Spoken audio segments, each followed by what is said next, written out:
PGTRB 2012 கேட்கப்பட்ட வினா. The learning of a particular task facilitates subsequent learning of another task is called. ஒரு குறிப்பிட்ட வேலை கற்றது பின்னர் மற்றொரு வேலை கற்பதற்கு உதவியாக இருப்பது எவ்வாறு அழைக்கப்படுகிறது?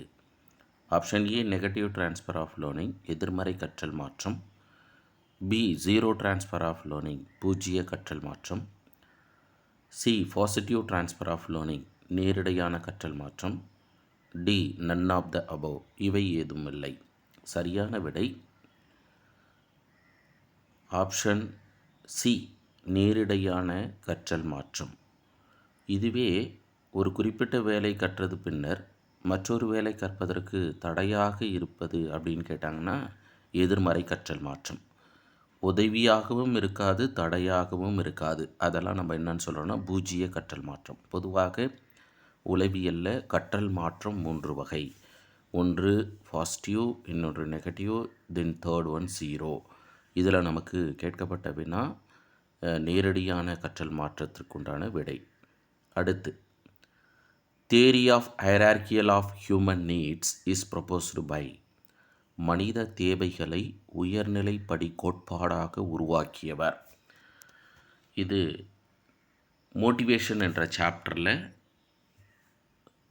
ஊக்கம் பற்றிய கோட்பாடில் மாஸ்லோ குறிப்பிட்டது தான் நம்ம இங்கே பார்க்குறோம். அதனால் option A Morgan, option B Murray, option C Atkinson, option D Abraham Maslow. சரியான விடை ஆபிரகாம் மாஸ்லோ. அப்போ மார்கனும் முர்ரியவும் என்ன கண்டுபிடிச்சாங்க அப்படின்னா டிஏடி சோதனை, தீமாட்டிக் அப்பர்செப்ஷன் டெஸ்ட், பொருளறிவோடு இணைந்தறி சோதனையை கண்டறிந்தது முர்ரே மற்றும் மார்கன். அட்கின்சன் என்பவர் அச்சீவ்மெண்ட் மோட்டிவேஷன் தியரி, அடைவூக்க கோட்பாடு, இவரோடு சேர்ந்து மெக்லிலண்ட் கேள்விப்பட்டிருப்போம். மெக்லிலண்ட்டு மற்றும் அட்கின்சன் இருவரும் சேர்ந்து தான் அடைவூக்க கோட்பாட்டை குறிப்பிட்டாங்க. அப்போ 167வது வினாவுக்கு சரியான விடை Abraham Maslow.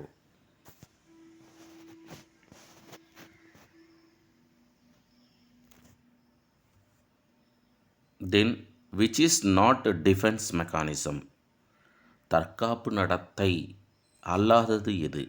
Option A rationalisation, இது தற்காப்பு நடத்தை. காம்பன்சேஷன், இதுவும் தற்காப்பு நடத்தை. சி ப்ரொஜெக்ஷன், இதுவும் தற்காப்பு நடத்தை. டியில் கான்ஃப்ளிக்ட், மனப்போராட்டம். மனப்போராட்டம் என்பது சரியான விடை. இந்த வினா பாருங்கள் எதிர்மறையாக கேட்கப்பட்டிருக்கு, நாட் போட்டு, நெகட்டிவ் பேஸ்டு கொஸ்டின்னு. அப்போ ரேஷ்னலைசேஷன்னா என்ன? He may blame the teachers or parents or poor health. எப்போதும் தன்னால் வெற்றி அடைய முடியவில்லை என்பதற்காக மற்றவரை குறை கூறிக்கொண்டு இருக்கக்கூடிய ஒரு தற்காப்பு நடத்தையை நம்ம காரணம் கற்பித்தல், அதுவும் சமூகம் ஏற்றுக்கொள்ளும் விதத்தில் காரணத்தை சொல்லுவாங்க. தென் காம்பன்சேஷன், ஈடு செய்தல் அப்படின்றது individual traits to balance or covered up his deficiency in one field by exhibiting his strength in another field. அப்படின்னா ஒரு துறையில் சாதிக்க முடியாத போகும்போது ஒருவர் அடுத்த துறையில் சாதனையாளராக வருவாங்க. ஒரு மாணவன் கணிதத்தில் பின்தங்கி இருக்கப்படும் போது மொழி பாடங்களில் அதிகபட்ச மதிப்பெண் வாங்கி தன்னை நிரூபிக்கக்கூடிய ஒரு நிகழ்வு, அதான் காம்பன்சேஷன், ஈடு செய்தல். Then projection, individual rights to see one's own inferior impulses and traits in another person or object. இங்கே புறத்தெரிதல் என்பது தன்னுடைய இயலாமை நிகழ்வுகளை வேறொரு செயலின் மீது குறிப்பிட்டு அதனால தான் நான் வெற்றி அடையலை என்று குறிப்பிடுவார்கள். தென் which of the following is not biological factor of personality? biological factor of personality, இதில் எது ஆளுமையின் உயிரியல் காரணி அல்ல? ஆப்ஷன் ஏ ஃபிசிக்கோ, இது உயிரியல் காரணி. ஆப்ஷன் பி இன்டெலிஜென்ஸ், இது உளவியல் காரணி. ஆப்ஷன் சி நர்வஸ் சிஸ்டம், இது உயிரியல் காரணி. ஆப்ஷன் டி கெமிக்கோ, இது உயிரியல் காரணி. அப்போ சரியான விடை என்னென்னா பி இன்டெலிஜென்ஸ். இந்த வினாவையும் எதிர்மறையாகத்தான் கேட்கப்பட்டிருக்கு. சில ஆசிரியர்கள் இதற்கு முன்பு பார்த்த 168வது வினா, 169வது வினாவை படிக்கும்போது இந்த பெர்செப்சுவல் எரர்னு கேள்விப்பட்டிருப்போம். புலன்காட்சியில் ஏற்படக்கூடிய தவறுகளால் நாட்டு மறந்துட்டு அப்படியே நேரடியாக என்ன பண்ணுவோன்னா டிஃபென்ஸ் மெக்கானிசம்னு சொல்லிட்டு ரேஷ்னலைசேஷனோ இல்லை காம்பன்சேஷனோ சூஸ் பண்ணிவிடுவோம். இங்கேயும் அதுதான் பயாலஜிக்கல் ஃபேக்டர் ஆஃப் பர்சனாலிட்டி, நாட்டுன்றதை விட்டுட்டு பயாலஜிக்கல் ஃபேக்டர் அப்போ ஃபிசிக்கோ இருக்கும் அப்படின்னு சொல்லிட்டு போட்டுருவாங்க. ஆனால் ஆழ்ந்த சிந்தனையோடு பார்க்கப்படும் போது இங்கு எதிர்மறையான வினா கேட்கப்பட்டிருக்கு. அப்போ நம்ம வினாக்களை அணுகப்படும் போதே இது பாசிட்டிவா நெகட்டிவா, இது எந்த சாப்டரில் வருது அப்படின்றத பார்த்துட்டோம் அப்படின்னா ஈஸியாக நம்ம மார்க் வாங்க முடியும். Then the formula used to arrive IQ is, நுண்ணறிவு ஈவு கணக்கிடும் சூத்திரம் எது?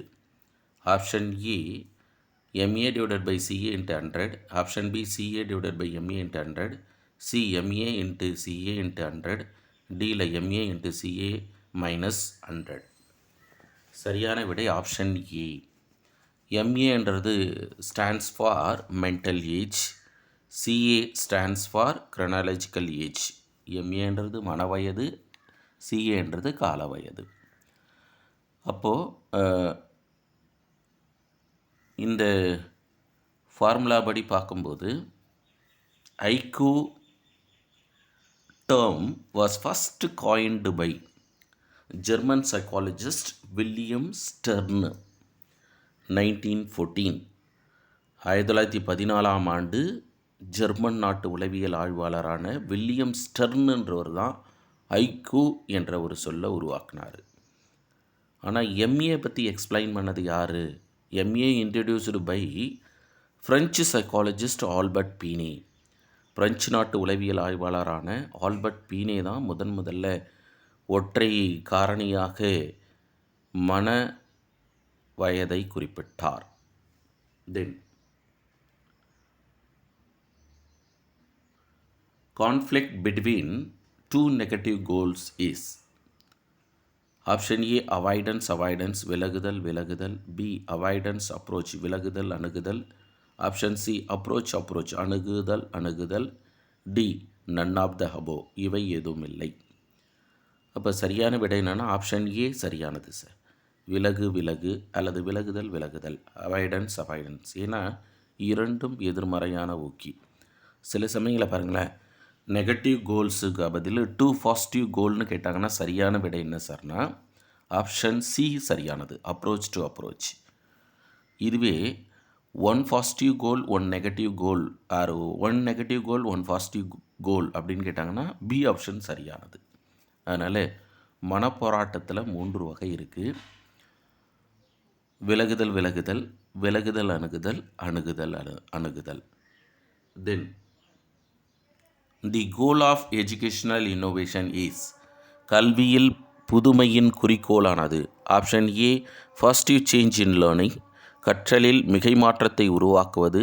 B negative change in learning, கற்றலில் குறை மாற்றத்தை உருவாக்குவது. C never change in learning, கற்றலில் எந்த மாற்றத்தையும் ஏற்படுத்தாதது. டி ஏ மற்றும் பி. இது சரியான ஆப்ஷன் என்ன அப்படின்னாக்கா ஏ ஆப்ஷன் சரியானது, கற்றலில் மிகை மாற்றத்தை உருவாக்குவது. கல்வியில் புதுமை அதனுடைய குறிக்கோள். தென்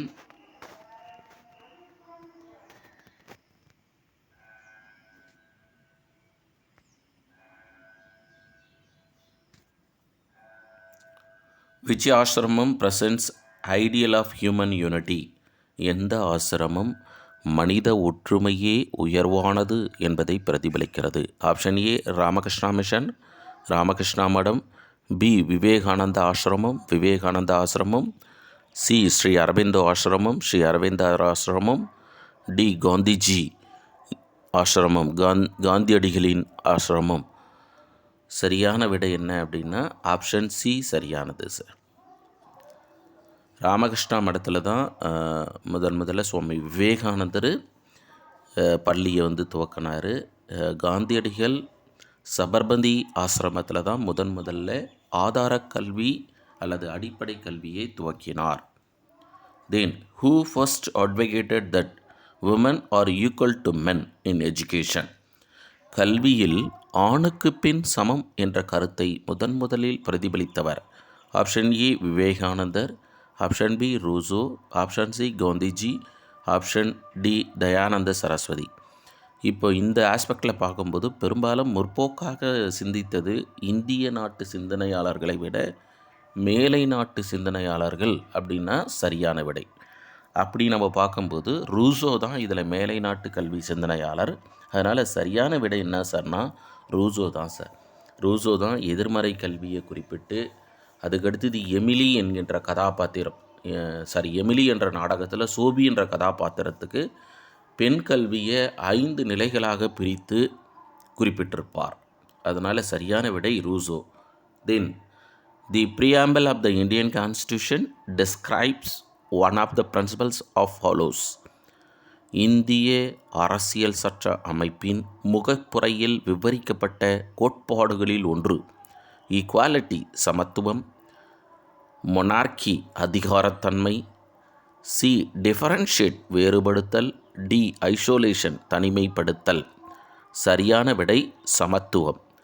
பொதுவாக preamble of Indian Constitution describe justice, liberty and equality. நீதி, சுதந்திரம், சமத்துவம் என்ற முப்பெரும் கொள்கையை உடையது தான் நம்ம இந்திய அரசியலமைப்பு சட்டம்.